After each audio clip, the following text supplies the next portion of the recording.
Hello and welcome to today's webinar on enhancing RFP fit analysis, traditional versus AI-assisted approaches. Thank you for investing this time with us and our industry leaders. As a reminder, if you are an APMP member, this webinar applies toward your continuing education units for certification. As with all Shipley webinars, this presentation will be uploaded to our website by tomorrow. So please share with your colleagues and anyone you think could benefit from today's discussion. We have two experts joining us today. Vishwas Lili is the Chief Technology Officer at pWin.ai, where he leads the development of their pioneering AI-driven proposal development tool. Amy McGeady is the Senior Vice President of Strategic Services and Executive Sponsor for AI Initiatives for Shipley. Amy has been a proposal manager, a proposal center director in a Fortune 100 company, a small business owner, and a nonprofit CEO and CSO.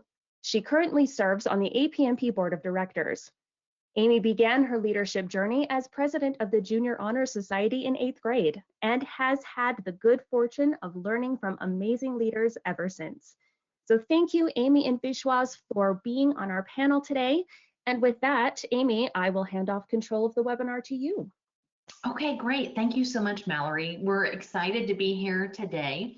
As we get started, I want to tell you a little bit about our partnership that Shipley and pWin.ai have come together to offer our customers and our community the trusted best practices that Shipley has developed, used with our clients, and trained on for more than 50 years, combined with the best AI technology available today. So together, we are your expert AI companions for winning proposals so that our clients can bid more and win more. So throughout this webinar today, if you have questions about our partnership, if you have questions about AI or anything related to business development, we encourage you to go to askshipley.com and ask us your questions, and that will inform future webinars. So let's get started.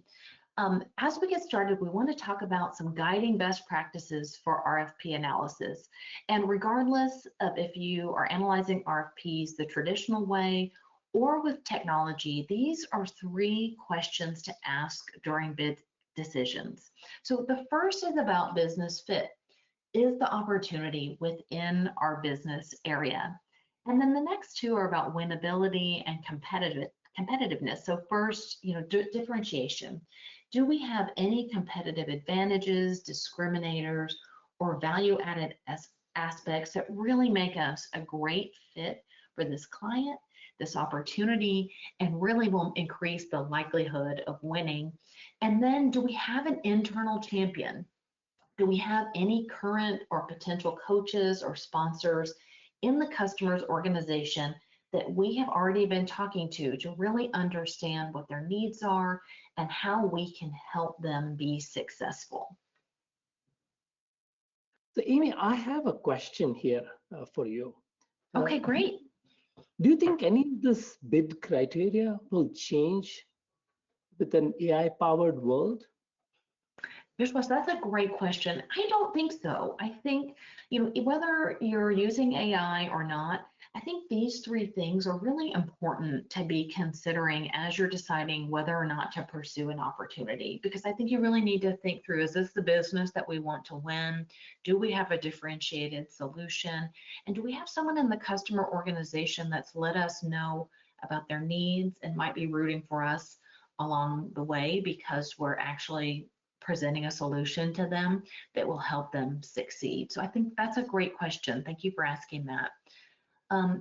Some of the key inputs as you're making a decision, really are about gauging, each opportunity relative to the risks, because as business leaders, we want to make informed and strategic decisions about our growth. So during opportunity assessment, we're really evaluating the opportunity relative to our business risks before committing our resources. So here we're pointing out 4 distinct strategic options, each with unique risks, each with unique considerations during opportunity assessment. In that box number 1, this is where the opportunity is where we can present a similar product or services to a similar market. That, as you can see, is our lowest risk opportunity. And when we're making the business decision to bid, really what we're focusing on is our competitors. Do we have a competitive advantage to offer this great solution we've offered to similar customers in similar markets? When we go to area number 2, you can see that our risk is starting to increase, that we're offering the same product or service, but to a new market. Here, the thing we need to consider is, have we learned enough about the market? Do we have an established enough presence to succeed in this market? In area 3, our risk is increasing, but we're moving a little bit further away from our core business. So we're talking to similar customers that we sell to now, but we're offering them a new product or service. So we're here maybe in that more moderate risk area. And what's important to do as we assess the opportunity is make sure that we have verified the needs of the customer. And then in area 4, this is our highest risk area. We're offering a new product or a new service to a new market and new customers. So those early actions, the more involved things that we need to do are creating a detailed plan, committing our resources, potentially revisiting our company's strategic plan, and confirming that this opportunity and the RFP we're assessing really is aligned with our strategic direction, even if it presents more risk. For each RFP, we need to be thoughtfully doing some research and analysis. Here I want to share 4 areas to consider as you're doing your research and analysis. The technical capability and alignment to RFP requirements, relevant past performance, competitive advantage, and then any internal political drivers.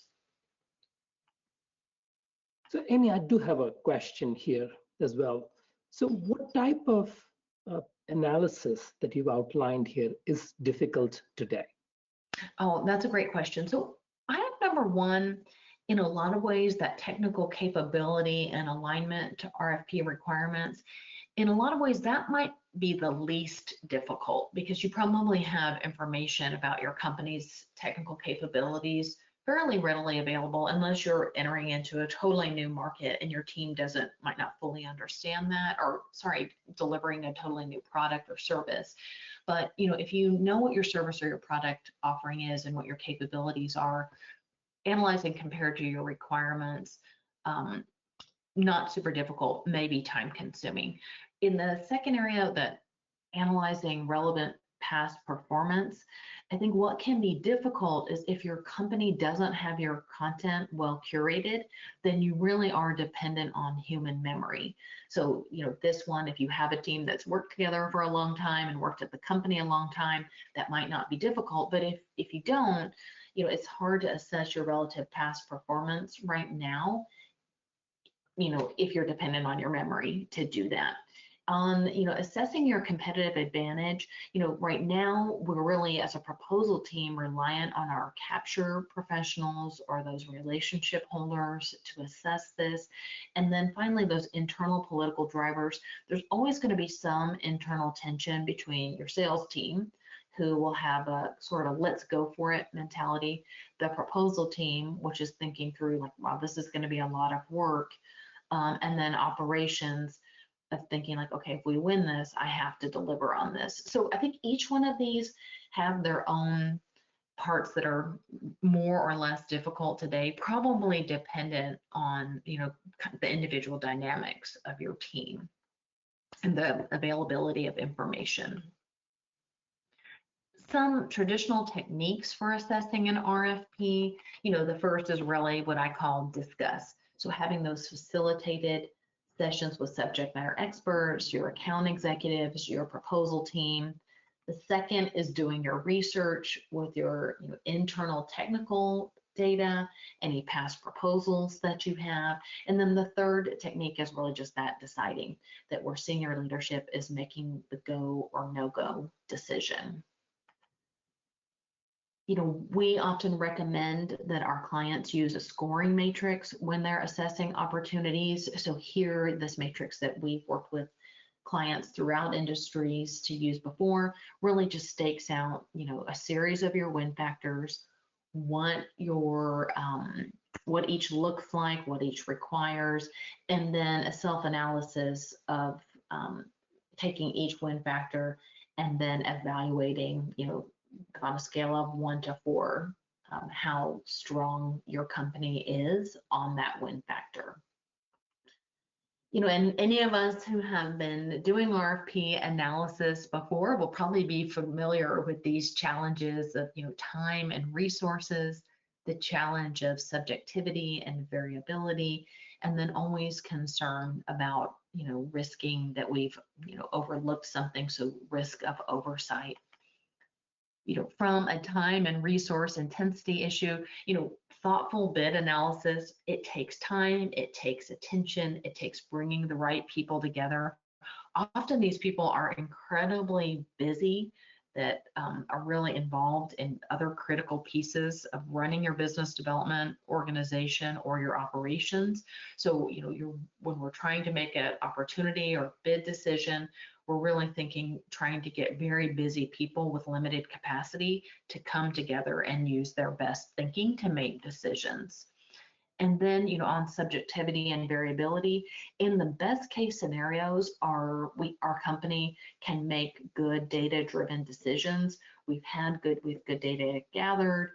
This data is available to us. So those people that have been involved in market segmentation and long-term positioning have curated the information about what your strategic direction, this particular opportunity, this particular market, and you're able to draw upon that. But even with good data, we're still often relying on people's opinions, their perceptions, their feelings, and because of that, there can be a high degree of subjectivity depending on how much data you have available to you as you're making your bid decision. And then risk of oversight, we always, I think, are concerned that we're going to risk missing some key details or misinterpreting or having different interpretations of the available information. And this is where AI can be so incredibly helpful. Over the last year, Shipley vetted a lot of AI solutions. We met with a lot of technology providers, and we ended up entering into an exclusive partnership with pWin.ai. And our partnership isn't just about choosing tools or recommending an AI solution to our customers and our community, but really together, Shipley and pWin.ai are co-creating the pWin.ai solution with Shipley's core methodologies and best practices inside. So I'm going to turn things over to Vishwas. I just want to remind you, as we get into the technology, if you have questions for us, please go to AskShipley.com and make sure you're asking us your questions so Vishwas and I can, take those into consideration as we develop future webinars for our community. So with that, Vishwas, I'm going to turn it over to you. Thank you, Amy. Welcome, everyone. I just wanted to briefly talk about pWin.ai tool that Amy talked about, and we are incredibly proud to work with Shipley to incorporate the best practices. It is often said that just an AI tool by itself will not be effective if it is not combined with expert knowledge and domain knowledge.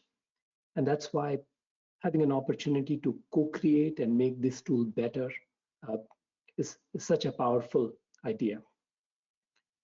So pWin.ai, think of it as a co-pilot for proposal writers. It has a number of different capabilities. We are going to today focus on, consistent with the theme of the conversation that we have, we're going to focus on enhancing bid decisions. And in future webinars, we are going to highlight other capabilities as well. I just wanted to mention the quote here on the screen. I'm not going to read that to you, but of course, Microsoft is leading in the front of AI, and we are very proud to have a quote from Jason Payne, CTO of Microsoft Federal. He and his team had an opportunity to evaluate our tool to assess the output that our tool generated, and we are incredibly proud to have this quote from Jason and support from Jason. So if you could move to the next slide, I will walk you through at a high level how pWin.ai works, and then I'm going to connect it back to the theme of this conversation. So here, if we start looking at this diagram from all the way to the left, you have a knowledge repository. You have all of the information that you typically have. You have your past response, you have past performances, you have capabilities, you have company information, you might have CPARs. All of that content has been curated and stored in something called the knowledge repository. So once this information is available in the knowledge repository, it becomes available to pWin. And now, as we move to the right of this diagram, a new RFP or solicitation arrives. At this point, pWin.ai is going to take a deep look at that RFP and try to understand what is required in that RFP. And one of the things that we produce as a result of analyzing that RFP is something called the flight plan. Once again, since we are calling ourselves the co-pilot for proposal writers, extending that theme, flight plan is the idea where you as an expert proposal writer or proposal professional are directing the AI about what kind of content that needs to be generated.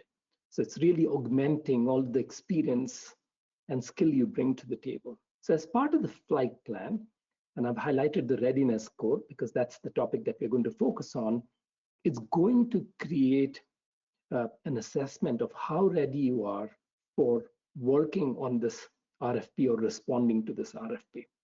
So if you could go to the next slide, I'll just call out the readiness score specifically.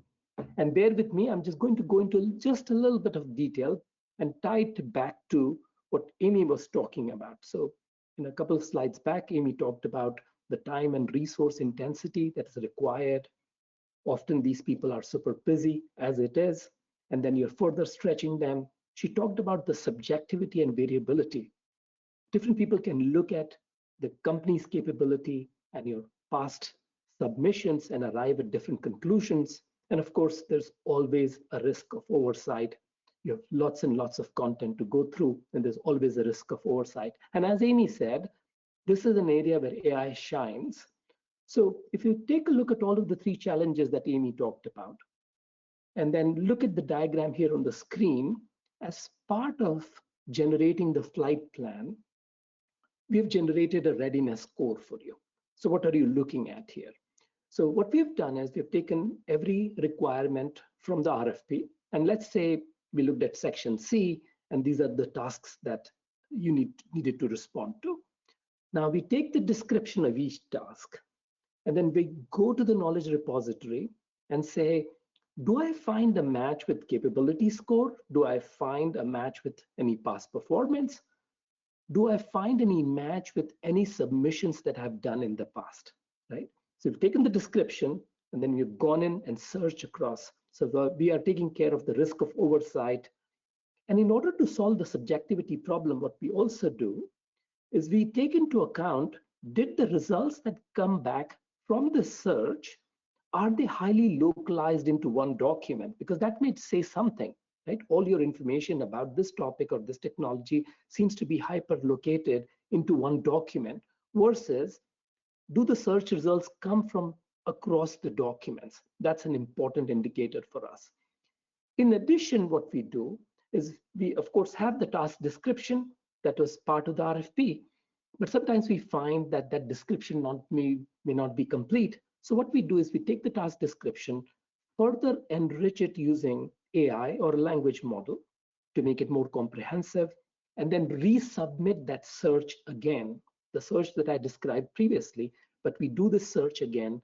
We once again calculate all the scores across capability, across past performance, across task response, and then we combine these two results into a composite score, and then we average these results. So we're trying to alleviate all of the things that we previously talked about, not relying on the organizational memory about who worked on what project, trying to remove subjectivity by having a qualitative measure or a quantitative measure, and then removing the risk of oversight by performing multiple iterations of this search.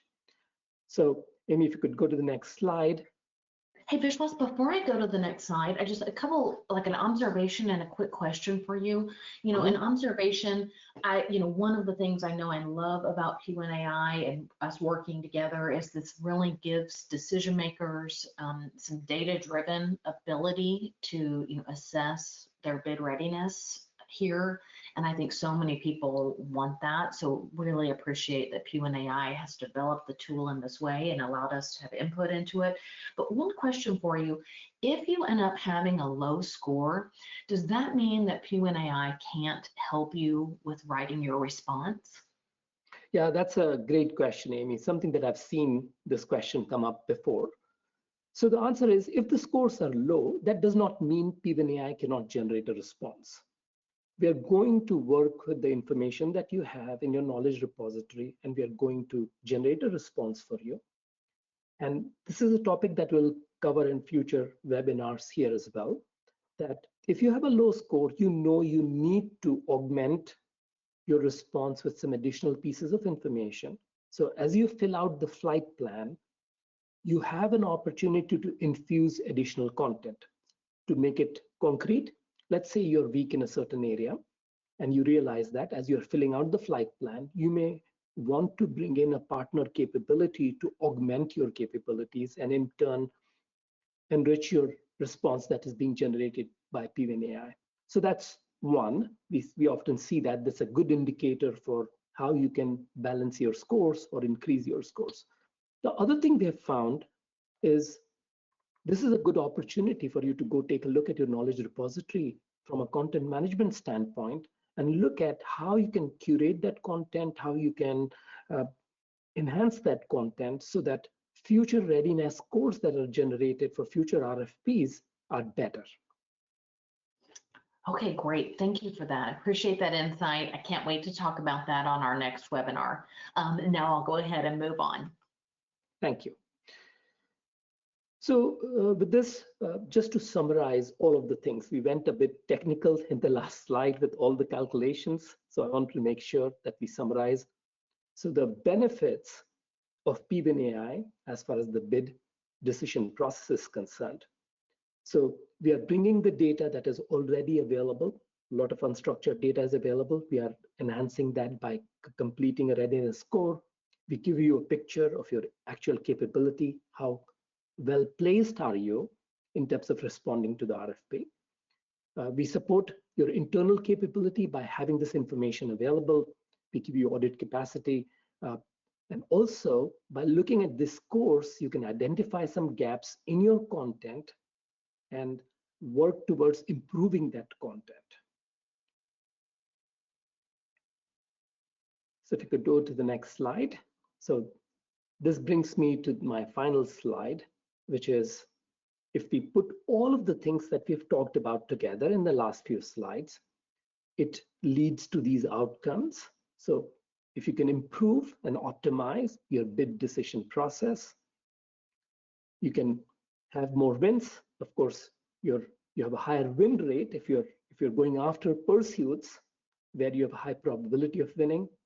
You're improving your win rate. You can, of course, reduce the team stress. And Amy's slide earlier about being very careful about selecting what you're bidding and where the risk factors are. And as you get into that territory, you can increase the team stress, how you can analyze that, and how you can effectively use your team and ultimately make your BD strategy more effective. So with that, Thank you so much. Yeah. Go ahead, Amy. Okay, thank you so much. Earlier this year, Shipley published our first book on AI. I know many of you are so familiar with the Shipley guides, and my colleague Marty Hum has written a fantastic book, the BD.ai Primer. And we just want to talk about, some 4 key points that are in our book that are relevant to our conversation here today. The first is really understanding the distinct strengths that AI and humans each bring to business development and into bid decision making. So, AI really excels at speed and accuracy, especially when trying to process a lot of information or large data sets. And humans excel at understanding and mastering context. So you can use AI to analyze the what and the how, and the humans to really analyze the why behind your data. So, those things can be really important when you're analyzing opportunities and making bid decisions. The second is because pWin.ai is built with Shipley inside, it really allows users to keep the traditional methods intact. So doing the type of research and analysis that leads to good business decisions while playing to the strengths of AI, so swiftly and accurately analyzing the data to make good bid decisions that minimize your risk and maximize your rewards with lots of buy-in from your team, especially as the Vishwas mentions, if you're able to try to minimize the stress and burden on your team.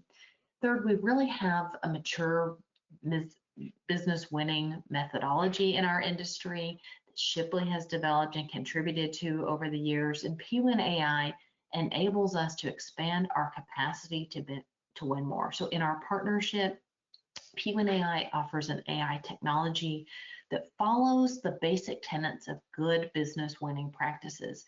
pWin.ai is built on the Shipley Business Development Lifecycle Framework, and we worked in partnership to continue refining that. So Shipley can also offer change management methodology and services and consulting to help you with your system integration and with evolving your team's roles and responsibilities to capitalize on all that great human talent and context making that you have, but allow us to help you bring AI into your process as a strategic enabler. And then finally, all business decisions involve some cost management element. So as you assess ongoing and upfront costs of AI adoption, we recommend that you focus your assessment of costs in 3 key areas. First is, does the technology increase your probability of winning? The second, does it increase your capacity? And then the third, what's the probability of your team adopting this tool? So, together, our partnership, we think we've covered all of these things by building a technology on process that we know wins a business. And so ask yourself, will the technology you choose make your chances of winning greater? Will it enable you to bid on more opportunities that you want to win? And then will your team be able to easily integrate this technology into their daily lives and daily business practices? Here are some key takeaways that we hope you walk out of this webinar with today. We want to encourage you to ask us questions, askshipley.com. And here we have a QR code that will take you to BD.ai, where we have resources available. You can sign up for a pWin.ai demo. You can find links to our book, the Shipley BD.ai Primer, and you sign up for the Shipley's BD.ai newsletter. That way you can find out about upcoming webinars that Vishwas and I are going to do, and new trainings and pWin.ai product updates and releases. So that's such a great source of information. We hope today that some of the key takeaways are how critical informed business decisions are to your BD organization's success, that thorough research and quantitative analysis can really support objective bid decision, reduce some of that subjectivity and variability, that AI can help you address the limitations and shortcomings of traditional methods, especially relying on human memory to really figure out if this is a good fit for you and if you have data to substantiate that you can do this work.